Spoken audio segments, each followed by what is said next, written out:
sii godhe atoo Yesuus etta ganamaaf galgala kwaayirii etta. Namooti tokko gubaa'ee kana keessa kanatti anis akka ebeluu ka'ee deemuu laata, akka deemaas dhiisee deebi'uu laata, biyya lafaatti makadhuu laata, bilicii kanatti galuudha nama jedhutu jira. Waaqayyo garuu siin akka jedhu Turree Ilaalluu.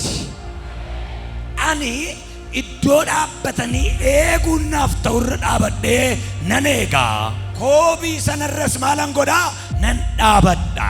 Dubbiin natti dubbatus nan dhaggeeffadha. Komeen qaba Waaqayyoorraa. Maaliif dafee dhufuu didee? Maaliif jallinni biyya lafaarratti gaafanne ammaatu maaliif cal jettee? Jalloonni maaliif dagaaganii? Isa jedhu turee eegeen dhaabadhee komee koo Waaqayyoorraa buufadhaadha. Jalloonni ol ka'aa deemanii, qajeelonni lafa laalanii. Maaliif ta'e kun?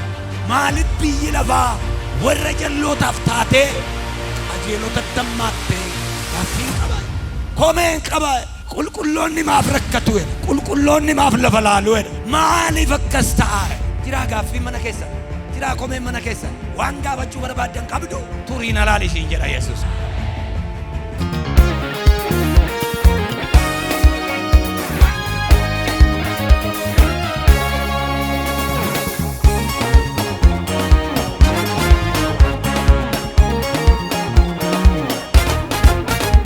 Yesuus kana bira Turree Ilaalluu mata duree jettuun xiqqoo ishee dubbadhu. Turree Ilaalluu jedhime maal? Xiqqit sa'at qoyitan inneewu. Maaliif beektaa Waaqayyo kan inni kana dubbatu? Namootuma gatee sokkuu barbaadutu jira beektaa. Wajjin buleera meerre Waaqayyo kee meerre Yesuus kee maal sii godhe atoo Yesuus etta ganamaaf galgala kwaayirii etta. Namooti tokko gubaa'ee kana keessa kanatti anis akka ebeluu ka'ee deemuu laata, akka deemaas dhiisee deebi'uu laata, biyya lafaatti makadhuu laata, bilicii kanatti galuudha nama jedhutu jira. Waaqayyo garuu siin akka jedhu Turree Ilaalluu. Nama sibira jiruun Turree Ilaalluu edhime mala. Macaafa qulqulluu qabatanii kan jirtanu Inbaaqoom boqonnaa 2. Ani iddoo dhaabbatanii eeguun naaf ta'urra dhaabadhee nan eegaa. Koobii sanarras maalan godhaa nan dhaabadha. Dubbiin natti dubbatus nan dhaggeeffadha. Komeen qaba Waaqayyoorraa. Maaliif dafee dhufuu didee? Maaliif jallinni biyya lafaarratti gaafanne ammaatu maaliif cal jettee? Jalloonni maaliif dagaaganii?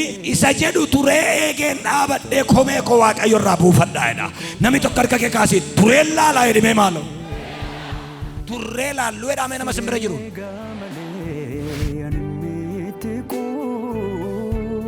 Koobii dhaabbatanii eeguun naaf ta'u.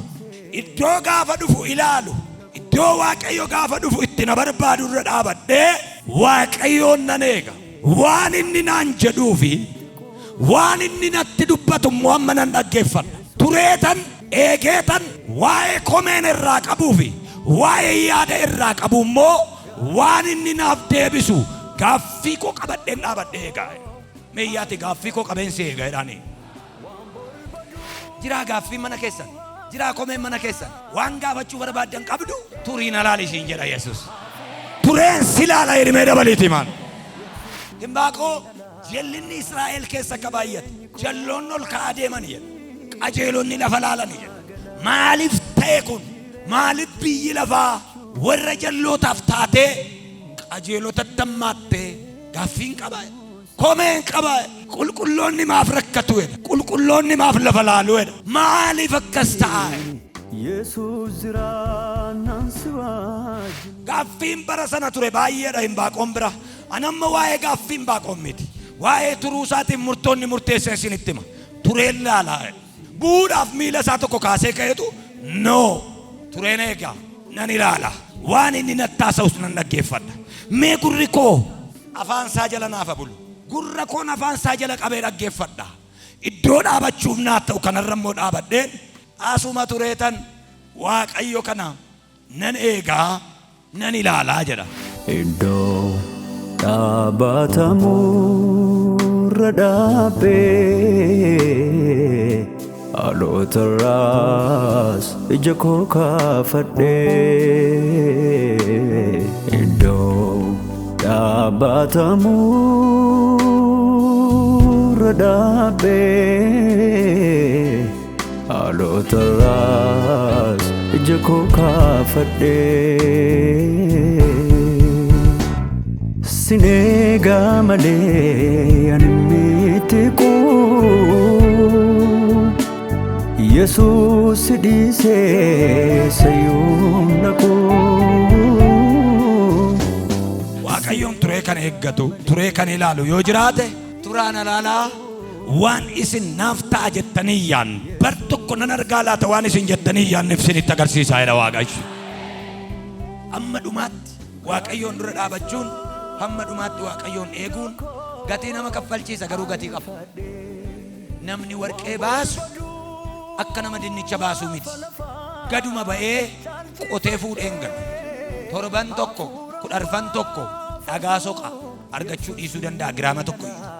Garuu amantiidhaan karaa warqee ishee jedhamtu irra bu'ee ooshee nama fakkaate iyyuu nama duuka deemu. Otuma duuka deemuu garuu kaleessa gaafa qotu dheengadda gaafa qotu waan kumtaalli tokko shilingii hin binne qotaa ture.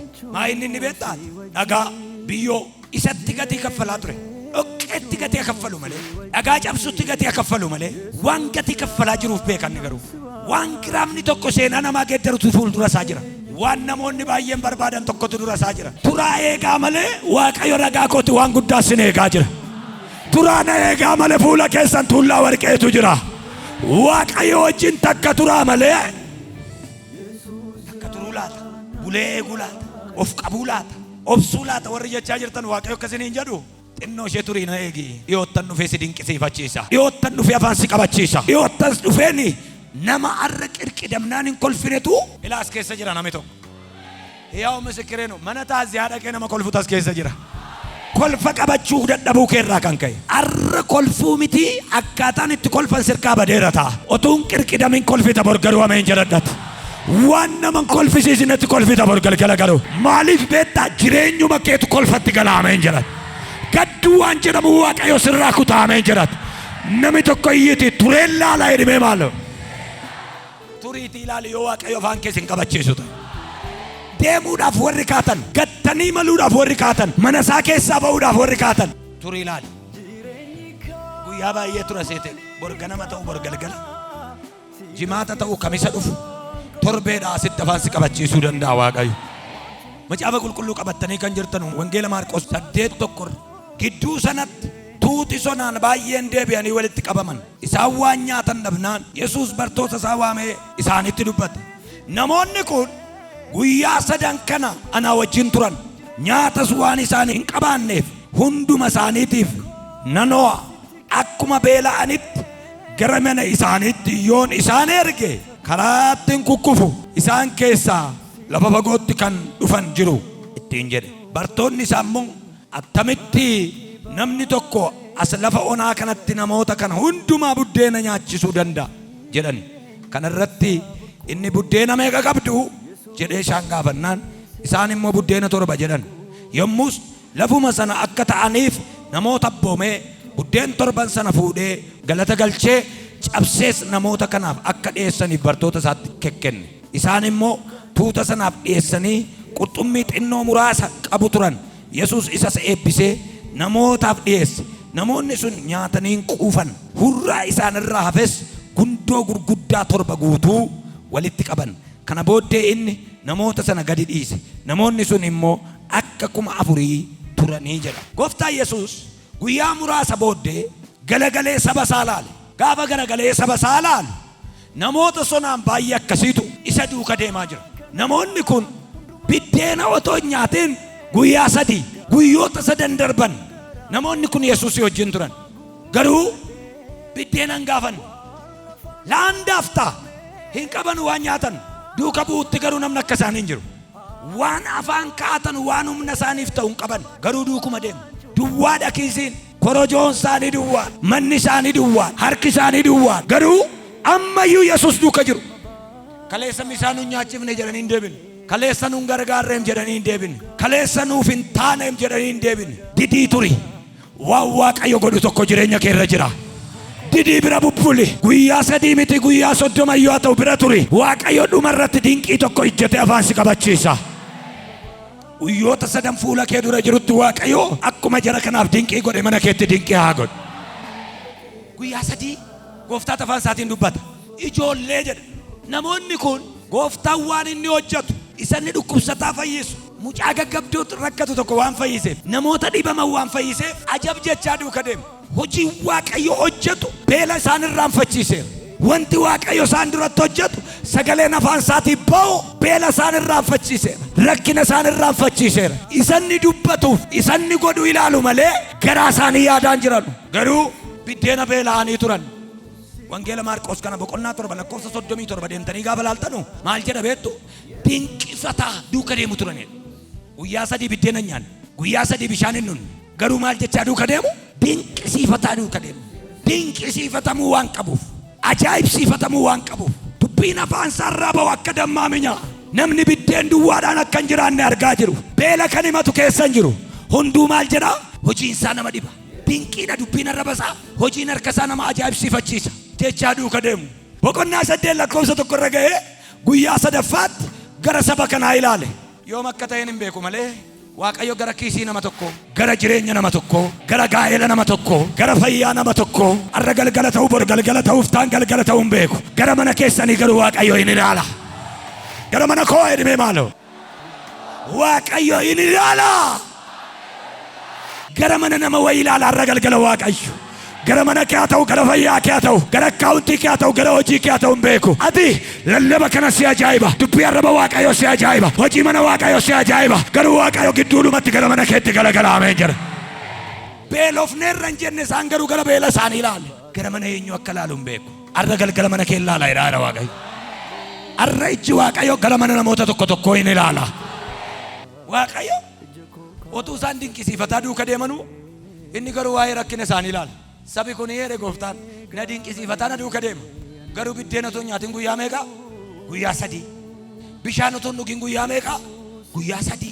Waa'een saba kanaa na dhiphisa jedhe. Yoo na kadhachuu baatanis beela'aniiru jedhe. Tokkoffaa Phexros boqonnaa 5 lakkoofsa 7 እሱ ስለ እናንተ ያስባል inni waa'ee keessan hin yaada jedhe. Waaqayyo waa'ee keessan maaliin godha? Hin yaada. Yaadurra darbee waa'ee keessaniif Waaqayyo ofii isaatii maaliin godha? Hin dhiphata. Filiphisiyoos boqonnaa 4 waan tokkotti hin dhiphatina Waaqayyo dhiyoodha. waan tokkotti akkati dhiphattuun barbaadu Waaqayyo si dhiphata galgala kana ስለሚያሳስባችሁ ነገር እግዚአብሔር ዛሬ ማታ ያስብላችኋል። ዋይ ለፍቻ ዋይ መንቻ ዋይ ሆጂቻ ዋይ በርኖትቻ ዋይ ፈያ ዋይ ጋይላ ዋይ waan tokko akkati dhiphattuun barbaadu jedha Waaqayyo galgala kana ani waa'ee keetiif እሱ ስለ እናንተ ያስባል። ዋይ ያሊ ሰና ማላን ጎዳን ጀሪን ዋይ ፋይለ ሰና ማላን ጎዳን ጀሪን እሱ ስለ እናንተ ያስባል። እሱ ስለ አንቺ ያስባል። እሱ ስለ አንተ ያስባል። Waaqayyo waa'ee keetiif jiraata. Isaan yaaduu dhiisanii jennaan inni waa'ee isaanii yaaduu jalqabe. Bira turi malee guyyaa sadii otoo hin guutin Waaqayyo waa godhe isitti agarsiisa. Hin beelofne jedhanii otuu deemanii dheebonneerra jedhanii otuu deemanii namoonni kun biddeena Waaqayyo qopheessee waliin argan. Eebba Waaqayyo qopheessee waliin argan. Biddeena jechaa duukan deeman. Yaadi isaanii, jireenyi isaanii, hafuurri isaanii Waaqayyo sagalee isaatiin dubbata. Hojii Waaqayyo yeroo yerootti hojjetu mana namaarratti copha inni copsu copha fayyinaa copha eebbaa inni copsu ilaalanii ajaa'ibsiifataa deemu. Guyyaa sadii turaniiru isayyuu immoo adeemsa lafa onaa keessaa deemuudha. Adeemsatti deemaa jirtu sana jechuudha. Adeemsa kattaarraa adeemsa lafa onaa adeemsa tamma dadhabdee arganaa jirtu sana deemu. Waan barbaadan tokko qabu biddeena garuu hin dubbanne malee afaan isaanii qabatanii biddeena kan caalu nu dura jira jedhu. Waan biddeena irra caalutu nu dura jira waan ta'eef dhiisaa waa'ee biddeena usii caallu isheedha.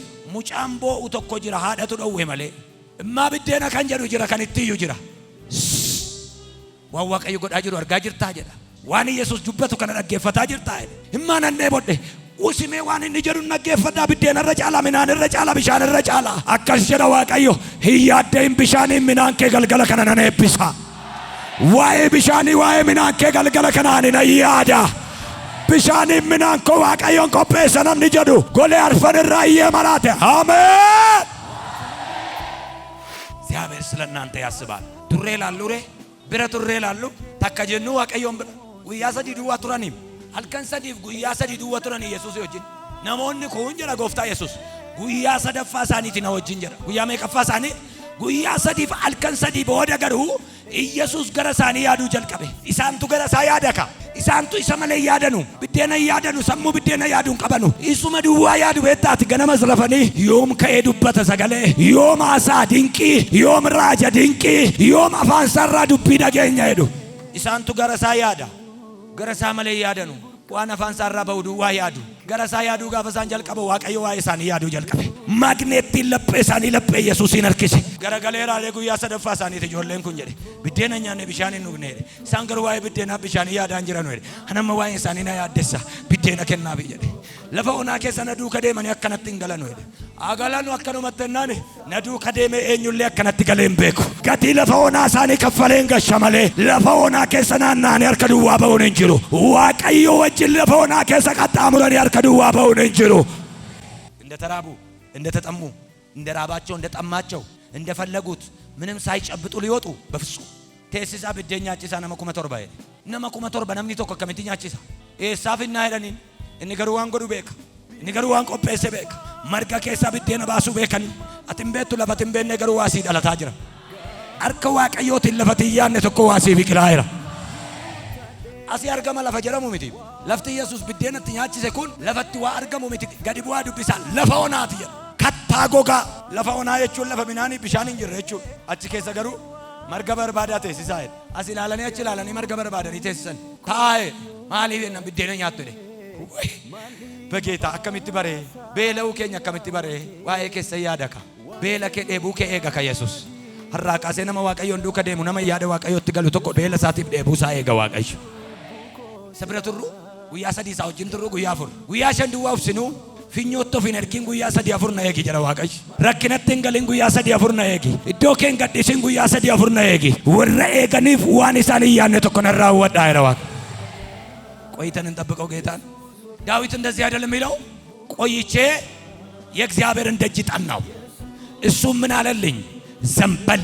ቆይቼ የእግዚአብሔርን ደጅ ጠናው በልበሉ መሳዱረን ቱሬ ጉዮተ ሙራስ ዲዴን ቱሬ ኦብሴኔጌ አኒ ጀዳ አፋን ኦሮሞሳ አብዲ ጉቱዳን ዋቀዮን ይነገደ ኤኙን ይነገደ ረኪና ኮቲፍ አብዲ ጉቱዳን አከኒ ዱፉ አመኔ አከኒ ነጋቀቡ አመኔ አከኒ ነገርጋሩ አመኔ አከኒ ናፍተው አመኔ አከኒ ነዳቡ አመኔ አከኒ ነጋ ኡላጋ ዳባሳን ታራዲያሰቦሽ በቆና ፍሩ ተመረጋ ዱቢሳ አናብዲ ጉቱ ዋቀዮን ይገደ ኦቦሌሳ ኮ አሜሪካን ይገደኝ ፍራኮን ይገደኝ አብዲ ጉቱዳን ዋቀዮን ይነገደ እንስ ገራኮት ገዲጀን ዶቄ አከሱጴት ነመቀበቱ ከሳ አርኪሴና ባስ nama tokkotu idaa keessa waan akka supheetti nama qabatu keessa rakkina keessa lola keessa Waaqayyo galchee galgala kana akka fooxaa kanaatti salphise keessaa fuudhu. Ana namni jedhu waan ati keessa jirtu hin beeku. Gaafa na si harkisu Waaqayyo jireenya keessa na keessa harkisee si habaasu. Gaafa fooxaa kana harkisu Waaqayyo waan ati keessa jirtu keessa harkisee si habaasu. Lola keessa, dhukkuba keessa, abaarsa keessa. Turee Waaqayyoon eeggan. Turru xinnoo ishee turree eeggannu Waaqayyoon. Bicuu ishee eeggannu xiqqooma ishee obsinu rakkinicha dandamanne beelicha dandamanne guyyaa sadii bishaaniin midhaan hin qabani garuu Waaqayyoon eegani. Xinnoo ishee eegnu Waaqayyoon. Xinnoo ishee obsinu Waaqayyo galgala kana gara mana eenyutti akka inni gadi jedhu hin beeku. Garuu waan tokko beeka. Sagalee kana booddee dinqiidhaan mana nama tokkootti hin gadi jedhanaan jedha. Hojii ergamootaa boqonnaa sadii deemtanii gaafa dubbistan namicha naafa tokkotu jira jedha. Namichi naafi kun ganama ka'ee waan tokko kadhata. Eeuggeessee balbala Waaqayyoo kootti nagataa. Eeuggeessee balbala gooftaa kootti nagataa. Namni qursii jedha inni garuu balbala Waaqayyoo jedha. Namni biddeen jedha geessaa nagataa balbala mana Waaqayyootti jedha. Yeroo hundumaa kan jedhu caafamee jira. Yeroo hundumaa balbala mana Waaqayyoo qulqullummaa jala taa'ee kadhata. Naafa garuu namoonni akkas jedhu. Atoo mana Waaqayyoo jetta Waaqni kee kun miila kee kana hiiku. Atoo yeroo hundumaa achumatti nagataa jetta innoo qaata si gate. Maal goota innan achumatti nagataa. Tureen eeggadha. Gaafa inni dhufu hin beeku. Yoom akka ta'e hin beeku garuu akka inni naa dhufu beeka. Achumatti nagataa. Gaaf tokko guyyaa keessa akka saatii sagaliitti Phexrosiif Yohaannis deemaa dhufani. Hin beektu saatii meeqatti akka ishee dhufu garuu amani waan tokkoon sitti hima. Karaarra jira Waaqayyo. Waa'ee keetiif Waaqayyo karaarra jira. Dhufaa jira jedhaa meeyyaati maaloo. Eewu dhufaa jira. Waaqayyo siif dhufaa jira. Gara mana eenyu dhufaa jira. Waaqayyo gara mana keetii dhufaa jira. Harka kee mirgaa ol kaasi naa dhufaa jira. Obsi eegi turii didii dhaabadhu dhufaa jira Waaqayyo. Gaaf tokko guyyaa keessa saatii sagalitti kataffedhe kan Yesuus nama keessa gore Phexrosiif Yohaannis faa keessa fakkaate hin beeku karaa kamiin akka inni dhufaa jiru. Abaarsa nama tokko irraa kutu kisaaraa nama tokko irraa kutu harka kee ol kaasi dhufaa jira hiri maaloo. Turree ilaallu balbaluma isaa jira turree ilaallu manuma iddoo jilbeenfannaa keenya turree ilaallu warri mee in kadhadhu jettanii dadachaftanii fooxaa keessan gattan dhiisaa turaa eegaachuu. Hinbaaqoon maal jedhee tureen eegaa. Sabat qayyiru Waaqayyo karaarra jira. Waaqayyo jireenya keetiif karaarra jira. Rakee kaasi turee ilaaluu jedhimee maaloo. Turee si ilaaluu Yesuus. Deemuu yaaddanii kan turtan, dhiisuu yaaddanii kan turtan. Biddeenni dhibuun, bishaan dhibuun, minaan dhibuun kan sin rakkise. Si eeguu, si eeguu, an si eeguun dadhabuu, si eeguu, an si eeguun dadhabuu, si eeguu, si eeguu, si eeguu, an si eeguun dadhabuu, si eeguu. Ati soo guyyaa kee naa dhuftaa, yoon irraanfattu, waadaa sanaaf galte raawwadhaa, waadaa sanaaf galte raawwadhaa, nan dagattu. Ati soo guyyaa kee naa dhuftaa, yoon irraanfattu, waadaa sanaaf galte raawwadhaa, waadaa sanaaf galte raawwadhaa, nan dagattu.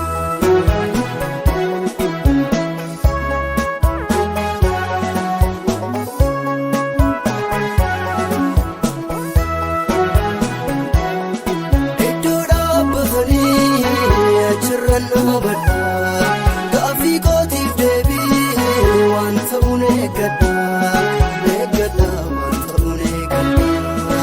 Iddoo dhaabbatanii achirran dhaabadhaa, gaaffii kootiif deebii waan ta'uun eeggadhaa, waan ta'uun eeggadhaa. ዋኤ ከወጀቹ በርባደ ዋቀቹ የማንም ጉዳይ አይደለም።